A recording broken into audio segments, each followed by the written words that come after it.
Bonjour. Aujourd'hui, 20 000 lieues sous les mers de Jules Verne, chapitre 17. Une forêt sous-marine.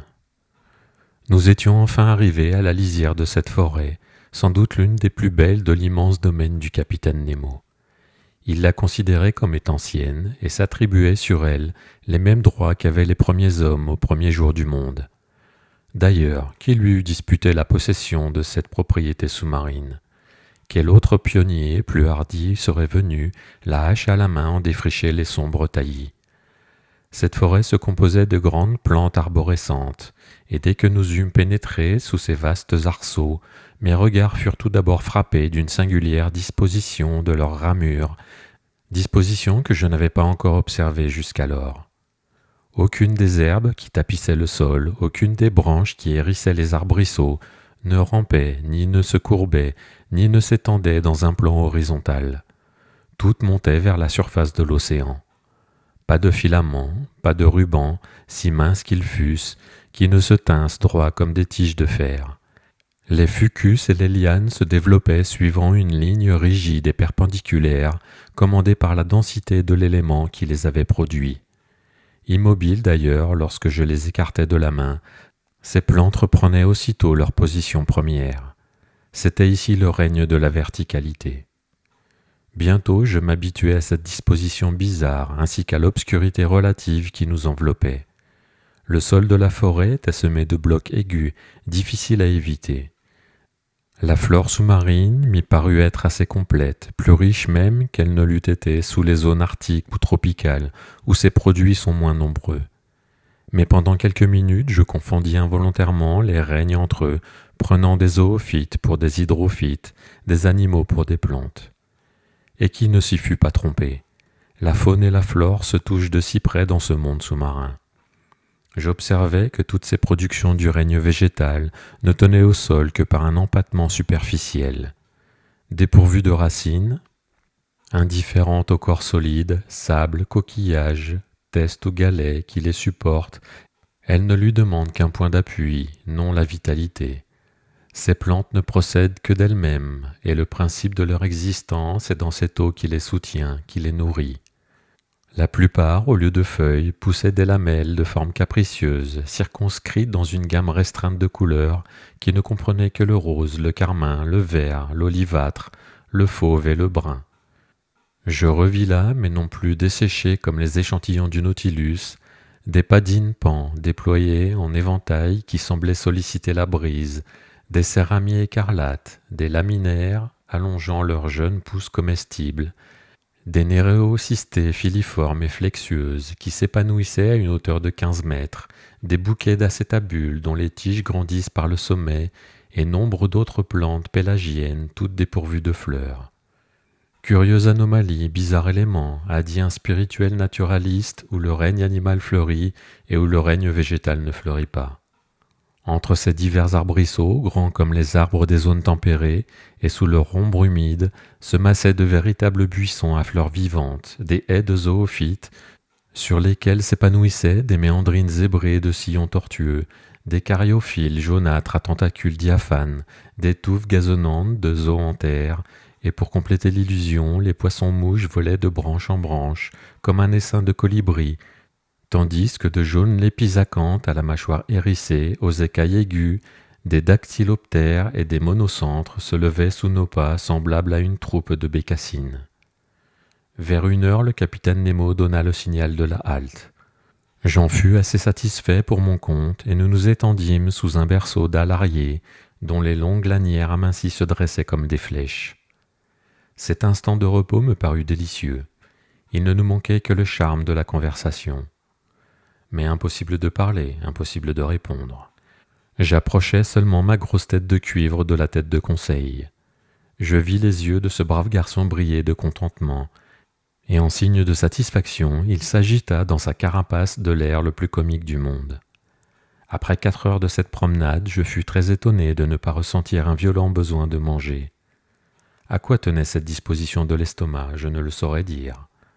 Mais, en revanche, j'éprouvais une insurmontable envie de dormir, ainsi qu'il arrive à tous les plongeurs. Aussi mes yeux se fermèrent-ils bientôt derrière leur épaisse vitre, et je tombai dans une invincible somnolence que le mouvement de la marche avait seul pu combattre jusqu'alors. Le capitaine Nemo et son robuste compagnon, étendus dans ce limpide cristal, nous donnaient l'exemple du sommeil. Combien de temps restais-je ainsi plongé dans cet assoupissement, je ne pus l'évaluer. Mais lorsque je me réveillai, il me sembla que le soleil s'abaissait vers l'horizon. Le capitaine Nemo s'était déjà relevé, et je commençais à me détirer les membres quand une apparition inattendue me remit brusquement sur les pieds. À quelques pas, une monstrueuse araignée de mer, haute d'1 mètre, me regardait de ses yeux louches, prête à s'élancer sur moi.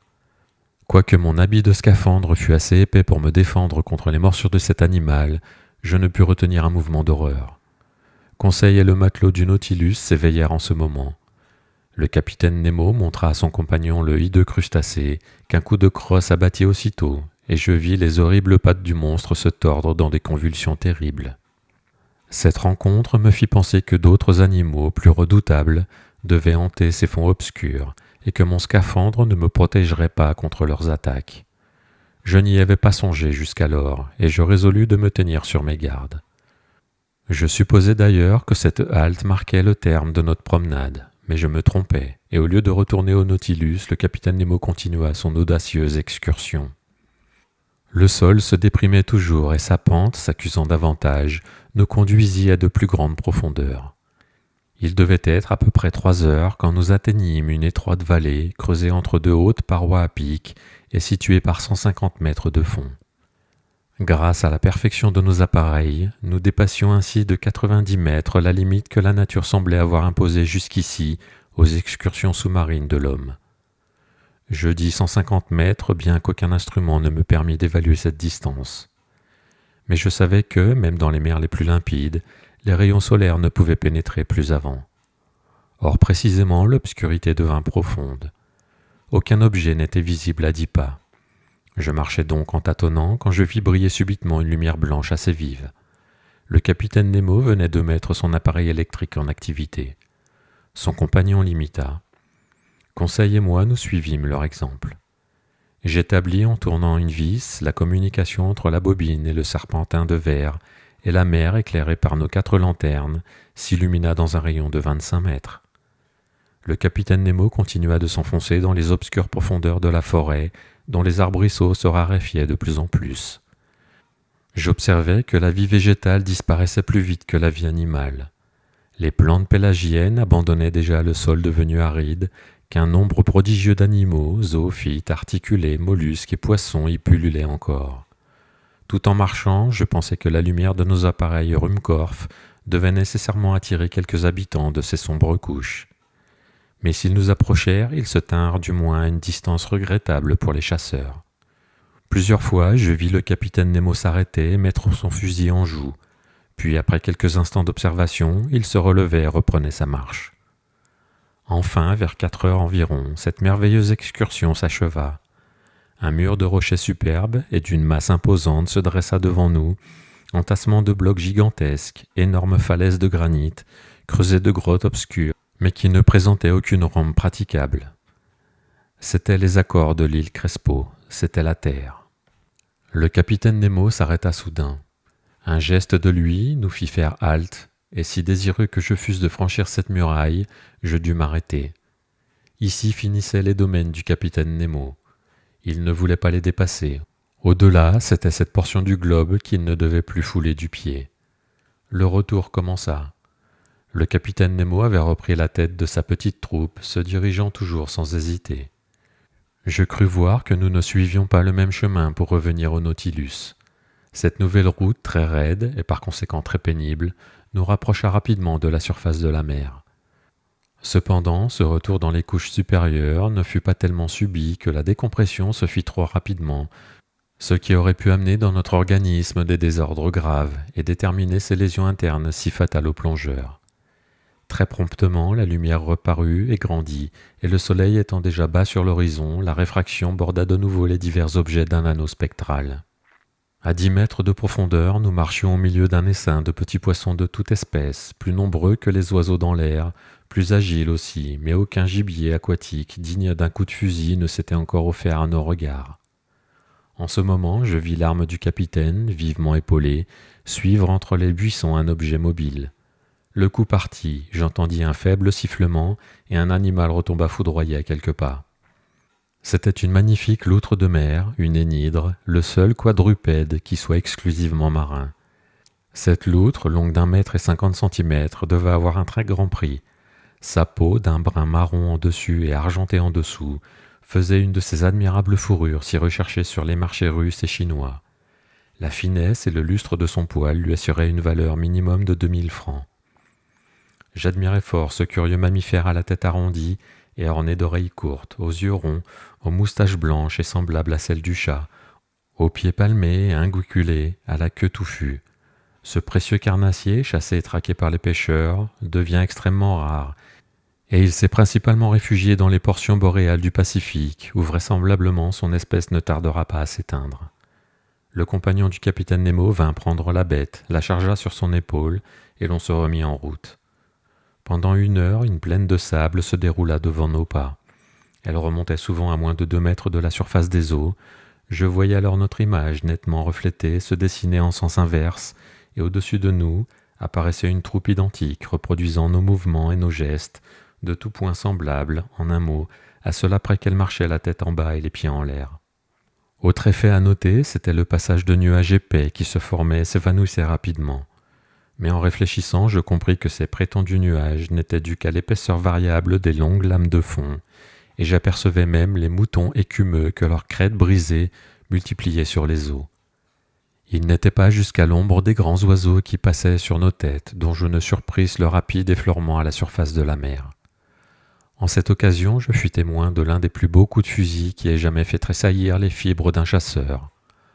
Un grand oiseau à large envergure, très nettement visible, s'approchait en planant.